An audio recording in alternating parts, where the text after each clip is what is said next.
독일의 축구 통계 매체 트랜스퍼마크트가 아시아 축구 선수들의 시장 가치 순위를 발표했습니다. 이번 순위에는 몇몇 국가의 선수들이 놀라운 성과를 보여주었는데요. 특히 일본의 대표 공격수인 레알 소시에다드의 쿠보 다케후사가 1위를 차지했습니다. 아시아 축구 선수 중에서도 스페인 프리메라리가에서 6골 3도움을 기록한 쿠보 다케후사의 시장 가치가 가장 높게 평가되었습니다.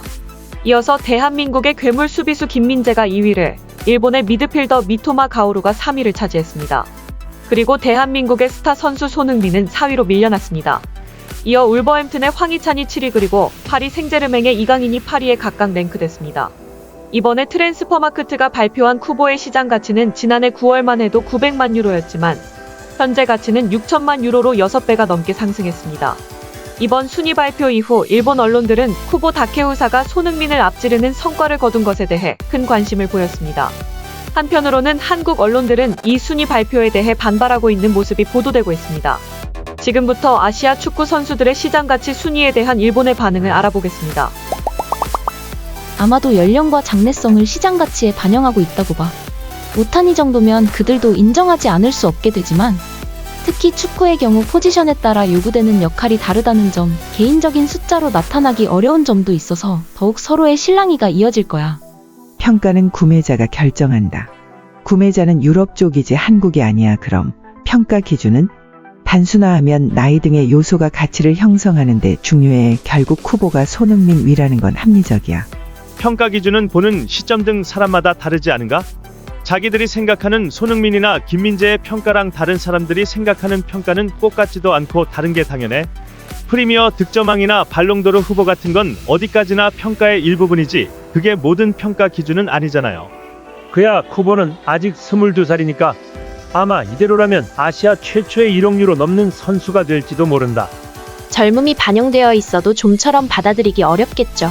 손흥민이 현 시점에서 25살 정도면 단연 1등이겠지만 쿠보 선수가 유럽 이적 시장에서의 가치가 점점 높아지고 있는 것은 여러 언론들에 보도되고 있었으므로 유럽 이적 전문 미디어가 산출한 최신의 선수 이적금 데이터는 별로 틀린 것은 아니라고 생각합니다.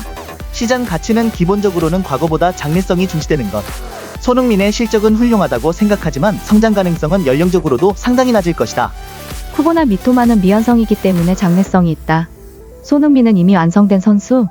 다만 아쉽게도 아무것도 타이틀을 획득하지 못하고 있다. 손흥민과 김민재는 훌륭한 플레이어. 확실히 이 두 분을 넘는 일본인 플레이어는 없습니다.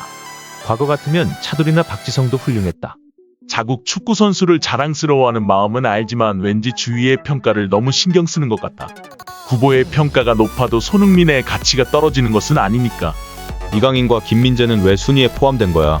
이강인과 김민재는 바이에른이나 PSG 수준에 있지 않다고 들었어. 축구 선수의 이적료는 나이가 어릴수록 높아진다. 손흥민은 30살이고 쿠보는 22살. 이적료가 비싸도 이상하지 않아? 이적료는 실력을 보여주는 게 아니야.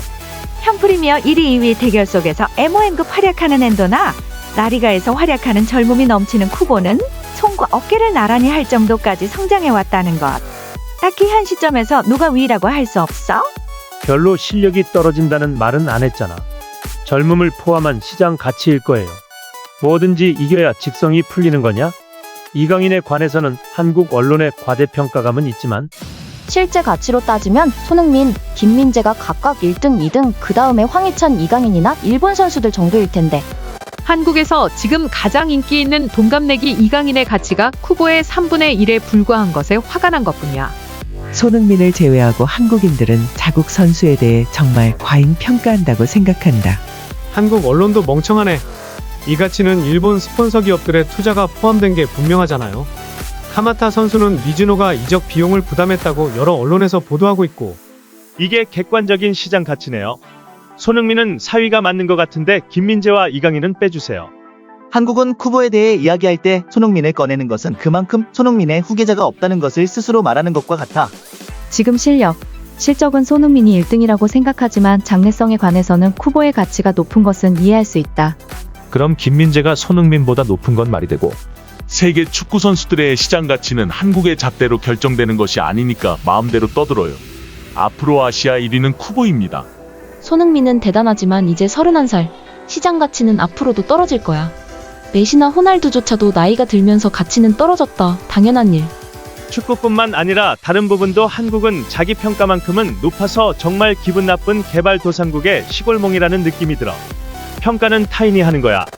2년 전에는 모든 일본 선수의 이적료를 합쳐도 손흥민의 이적료를 넘지 못한다고 엄청 떠들더니 이상 일본에서 한국 선수들에 대한 평가에 대해 살펴봤습니다.